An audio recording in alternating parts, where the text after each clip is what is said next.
მანამდე კი კიდევ ერთი პოლიტიკური პატიმარი და კიდევ ერთი გატაცება.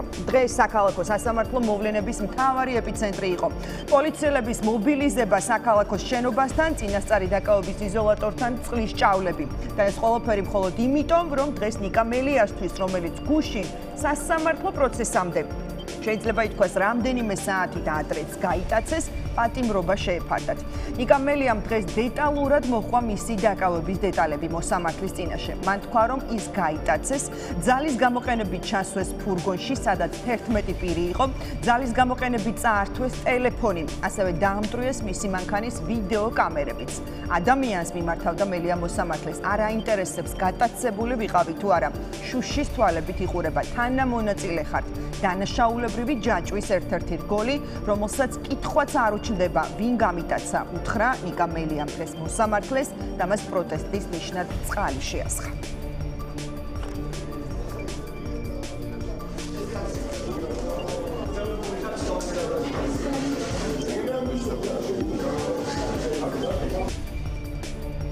ნიკა მელია არ ყოფილა ერთადერთი ბრალდებული, ვინც დღეს ციხეში გაუშვეს. 12 დღიანი პატიმრობა შეეფარდა სტუდენტს, რომელსაც დეპუტატმა მარიამ ლაშხმა უჩივლა. ლაშხი 17 მაისს მომხდარი ინციდენტის გამო ჯამში უჩივის სამ ახალგაზრდა ქალს, 3 დღეს ისინი. ერთ-ერთ კაფეში, სადაც ლაშხი თანხლებ პირებთან, მათ შორის მცირეწლოვანთან შვილებთან ერთად იმყოფებოდა, მასთან მივიდნენ სწორედ ეს ახალგაზრდები შეძახილებით თავისუფლება რეჟიმის ტყვეებს, არარუსულ რეჟიმს, ძირს რუსეთის მონები, რუსეთის მონებს. ასევე პატიმრობაში გაუშვეს დღეს უკვე პოლიტიკურ პატიმრობაში მყოფი საბა სხვითარიძის ძმაც, თორნიკე სხვითარიძეც, რომელსაც პოლიციელებისთვის სიტყვიერი შეურაცხყოფის მიყენებას ედავებიან. ბიძინა ივანიშვილის ხელისუფლება არარსებული ან აბსურდული ბრალდებით ციხეში უშვებს ყველას, მაშინ როდესაც ამ დრომდე, აი ამ წუთამდე არც ერთი მოძალადე სპეცრაზმელი თუ პოლიციელი არათუ გამოვლენილია, დაკავებულიც კი არ არის და აი კიდევ ერთხელ თქვენ პარალელურ რეჟიმში გაჩვენებთ სწორედ ფოტოებს იმ ადამიანების, პოლიტიკოსების თუ სამოქალაქო აქტივისტების, რომლებზეც იძალადეს სწორედ პროევროპული დემონსტრაციების დროს და კიდევ ერთხელ მაყურებელმა რომ იცოდეს, არც ერთი მათგანი, არც ერთი სამართალდამცველი, არც ერთი სპეცრაზმელი, არც ერთი მოძალადე არათუ დაკავებული გამოვლენილიც კი არ ყავს ბიძინა ივანიშვილის ხელისუფლებას. მაშ ასე ვიწყებთ საუბარს დღის ერთ-ერთი მთავარი პოლიტიკური თემით, ეს არის კიდევ ერთი ახალი პოლიტიკური პატიმარი, პოლიტიკოსის სახით ნიკა მელიას დღეს პატიმრობა შეეფარდა და ვიწყებთ საუბარს სწორედ ამ თემაზე. სტუდიაში არის ჩვენთან ერთად უკვე ბატონი ანზორ მელია, ნიკა მელიას მამა და მასთან ერთად ვისაუბრებთ როგორც გუშინდელ დღეზე, ასევე დღევანდელ დღეზე სასამართლო პროცესზეც და იმ ვითარებაზეც, რა ვითარებაშიც ვიმყოფებით. მოგესალმებით ბატონო ანზორ, მადლობას გიხდით პირველ რიგში იმისთვის, რომ დაგვითმეთ დრო და ხართ ჩვენი სტუდიის სტუმარი. მოდით დავიწყოთ დღევანდელი დღით, მივყვეთ ესე ქრონოლოგიას. დღეს თქვენ ბუნებრივია იმყოფებოდით სასამართლოზე, სადაც მე აღნიშნე კიდეც რომ იყო მართლაც აი განსაკუთრებული მობილიზება სამართალდამცველების, რომელიც დიღომშიც, იზოლატორში, სადაც ნიკა ყავდათ, ნახეთ ჭავლის მანქანები და რაღაც განსაკუთრებული მობილიზება იგრძნობოდა. რა სიტყვით დღევანდელ დღესთან დაკავშირებით ზოგადად, აი დღევანდელ სასამართლო თუ შეიძლება ერქვას იმას, რაც ხდებოდა საქალაქოს შენობაში? ძალიან ძნელია ამას უყურო და უსმინო. თანაც როცა შენიშვილი არის კანდიდატი ციხეში გაშვების.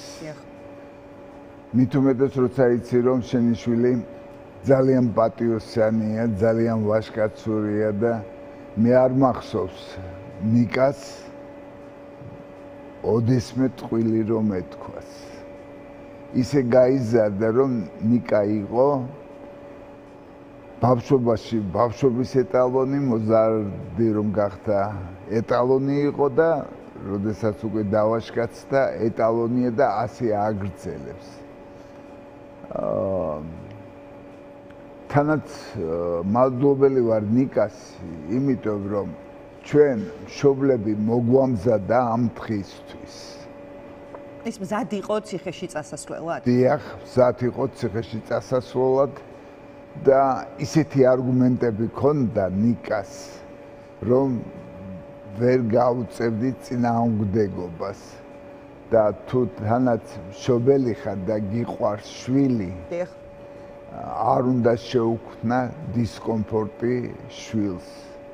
მით უმეტეს 2012 წელს მე და ჩემმა მეუღლემ ძალიან გავანერულეთ ნიკა, იმიტომ რომ მე ჯეროდა ძალიან ივანიშვილის და ჭკუიდან ვიყავი შეშლილი. მეგონა რომ გვეშველა საქართველოს და ყველანი ფეხზე დადგებიან. მე ეკონომიურად არასოდეს არ მიჭირდა, მაგრამ რომ ხედავდი თანდათანობით ხალხი ხატაკდებოდა და საშინელებები ხდებოდა ხოლმე,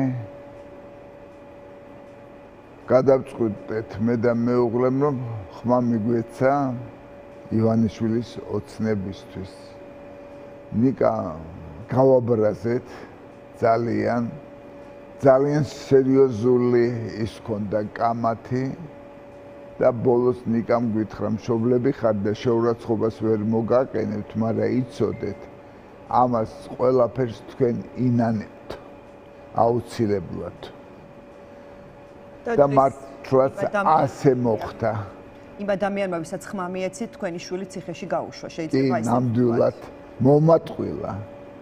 მარტო მე კი არ მომატყვილა, მოატყვილა მოსახლეობის 80% მაინც. იმიტომ რომ ჩვენ გვეგონა რომ აუცილებლად გვიშველი და გახსოვთ რა ლოზუნგებითაც მოვიდა. თანაც როგორ არ უნდა დაგეჯერებინა, როდესაც ყველა პარტიიდან უმრავლესობა შეიყვანა თავის ოცნებაში, მაგრამ მე როგორ გაფილტრა ყველანი და დარჩნენ ესენი გამოზრდილი ქოცები, რომელთათვის კაცობა არ არის, ქალობა არ არის. აბა შეიძლება ქოცი ქალი 19 და 20 წლის გოგოს იმისთვის რომ მონები ხართ ციხეში გაგზავნა. როგორ უნდა უყურებდეს ის თავის შვილებს თვალებში, მაგრამ ღმერთი დიდია და ნახეთ როგორ ინანებს მე ყოველთვის ხომ არ იქნება დეპუტატი. ბატონო ანზორ, იცით რა მინდა გითხოთ, აი გუშინდელ დღესაც მინდა რომ შევეხოთ, მართლა ძალიან მძიმე დღე იყო, მოულოდნელი ინფორმებით, რა ფორმებითაც მოხდა, სწორედ ნიკას აყვანა დღეს თავადაც ისაუბრა, რომ გამიტაცეს და ეს იყო ნამდვილად სპეცოპერაცია, ხომ, რომელიც დაგეგმეს მასთან მიმართებით. აი რა სიტყვით თქვენ აი ამ ყველაფერზე, როგორ ფიქრობთ, აი რატომ დასჭირდათ, რომ სწორედ აი ამ ფორმებით თითქოს არ ვიცი, მე გარბოდა, ან იმალებოდა, ხომ, პირიქით რაღაც ყველა მის განცხადებაზე ეს პოზიციაში ის იყო ძალიან კაფიო. ნიკა არსად არ აპირებდა არც დამალვას, არც გაქცევას და რატომ დასჭირდა მაშინ ბიძინა ივანიშვილს, რომ სწორედ რაღაც აი ასე გატაცებით მომხდარიყო მელია პატიმრობაში. ოი. რჩეველი არ აყავს ალბათ. საქართველოს რუსეთი არა და რუსეთის წესრიგი და მეთოდებით ქართულს ვერ მოარჩულებ. ნიკა კაცურად ამბობდა, გახსოვთ რომ მე სასამართლოში არ მივალ, იმიტომ რომ დობა არ მაქვს და არ მინდა რომ ქართველი ხალხი გაწვალდეს და მოეპყრონ არაადამიანურად, როგორც გირჩის ზურას დროს მოხდა. მე გავაფრთხილებ მაგათ, ვეტყვი სად ვიქნები, მოვიდნენ და წამიყვანონ. რა საჭირო იყო ეს კლოუნა და რაც მოაწყვეს. ან ეს ჭავლის მანქანა რომ დააყენეს, რა საჭირო იყო? ან გატაცება რა იყო ასეთი კაცი მიდიოდა ინტერვიუს მისაცემად და გააჩერეს და იმან შინაგან საქმეთა სამინისტროს პრეზიდენტმა დადო რომ შეურაცხყოფა მიაყენა რა მანქანიდან აგინა ნიკამ მანქანაში იჯდა ხომ თვითონ გააჩერეს თვითონ შეუვარდნენ და თუ შეაგინა დედის რძესავით შეერგოთ მაგათ ის შეგინება იმიტომ ნიკა 100%-იანი იყო მე ჯერა ნიკასთან ხალხი და მაგას ბევრი ძალიან მეგობარი ყავს პოლიტიკოსი რომელიც იზიარებს ნიკას ამ მიდგომას საქმისათმი და მე ვარ ღრმად დარწმუნებული რომ ისინი გაიმარჯვებენ მაგრამ ჩვენც გვერდში უნდა დაუდგა და მშობლებმა პირველ რიგში და ოჯახმა არ უნდა ანერვიულოს მე ნიკას არ ურეკავ თვეში ერთხელ თუ დაურეკავ ან ვიღაცამ თხოვს რომ აი ნიკასთან გვინდა შეხვედრა ორ წუთიანი ზარი მაქვს იმიტომ ვიცი ნიკა დაკავებულია და მე პრობლემები არ უნდა მოვახვიო და ახლა ჩემთან იყო კოტორანტკარში ნიკა ლეკვი მომიყვანეს კავკასიური და სანდრო გიждდება ამ იმაზე და ნიკასაც მოეწონა ყველაფერი და მითხრა მამაო რამ ბევრს მუშაობო მეო ყველაფერს გაგიკეთებო და 80 წელი რომ შეგისრულდება 2 წელიწადში აქ გადაგიხდი ძალიან მაგარ სუფრას მე ვთქვა შენ კარგად იყავი და ეს არის აი ესეთი თბილი მამაშულური დამოკიდებულება გვაქვს მეუღლეც ძალიან გაწონასწორებულია გუშინ რაც მე უყურე მაიკოს ეხლა როგორი არის რომ სამი ცხოვრობენ სახლში სანდრო მაიკო და ნიკა და ნიკას გარეშე დარჩა ოჯახი რაც არ უნდა ყურადღებიანი მამა იყო მაინც ვერ გააკეთებ იმას რასაც ნიკა უკეთებს ოჯახს მარტო შესვლა ის რომ დაბაჯბაჯობს ხოლმე ის ამშვიდებს მაგად და სანდრო გიждდება მამაზე და მაიკ ბატონო სანდრო რამდენად იყო მზად სანდრო წინა შემთხვევაში უფრო პატარა იყო ასაკით 2021-ში მაგრამ ალბათ ისიც ემახსოვრება მაგრამ აი ეხლა როგორ მიიღოთ ეხლა გახსოვთ რომ პროკურორებმა დაწერეს განცხადება რომ არ მოვალთ სასამართლო პროცესზეო და გადაიდო სასამართლო პროცესი და ამოვისუნთქე რომ 1-5 დღე მაინც გვექნება მეთქი საკმარისი და გუშინ დავაპირეთ მე და ჩემმა მეუღლემ ქალიშვილთან ერთად ნიკასთან მისვლა გასაუბრება გამხნევება რაღაცა და რომ გამოვდიოდი ეკა მიშველაძის გადაცემა იყო და ნიკა მელიაო დაიჭირეს და გაიგეთ თქვენ ტელევიზორს სახსად დავრჩი და რომ მივედით ამასთან ეს სანდრო ძალიან გაეხარდა ჩვენი მისვლა და დარბოდა და მე მოკრეფო აგიო ხომ უნდა დაეჭირათო და დღეს რატომ დაიჭირესო ვერავინ ვერ უპასუხე და მე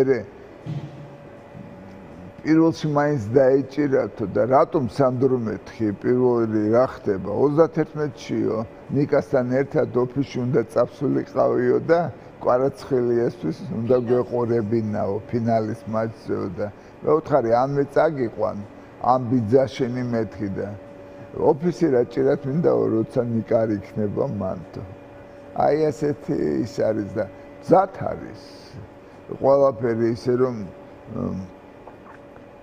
იმედი აქვს დედის ჩვენი ბებიების და ბაბუების და იცის რომ დროებით არის ნიკა და ნიკა ქონდა მე და სანდროს საუბარი და ქურდობისთვის ხულიგნობისთვის კი არ ჯდება მეთქი სამშობლოს სიყვარულისთვის და შენც რომ გაიზრდები ასევე უნდა გიყვარდეს სამშობლო როგორც ნიკას უყვარს მეთქი კი ბატონო და ბატონო ბოლო კითხვას დავისვამთ და მეც აღარ მოგაცდენთ აი თქვენ თქვით რომ დროებითი აი გაქვთ იმედი რომ აი ამ რაღაცა მალე შეიცვლება ის რეალობა რომ ნიკაც და ყველა ის პოლიტიკური პატიმარი რომელიც უკვე თვეებია მათ შორის ბიძინა ივანიშვილის ციხეშია რომ გამოვლენ გარეთ და ის რეალობა შეიცვლება რა რეალობაც სამწუხაროდ დღეს გვაქვს ქვეყანაში აი ამ კუთხით როგორი მოლოდინები გაქვთ ძალიან სწრაფად ჩამოიშლება ეს მთავრობა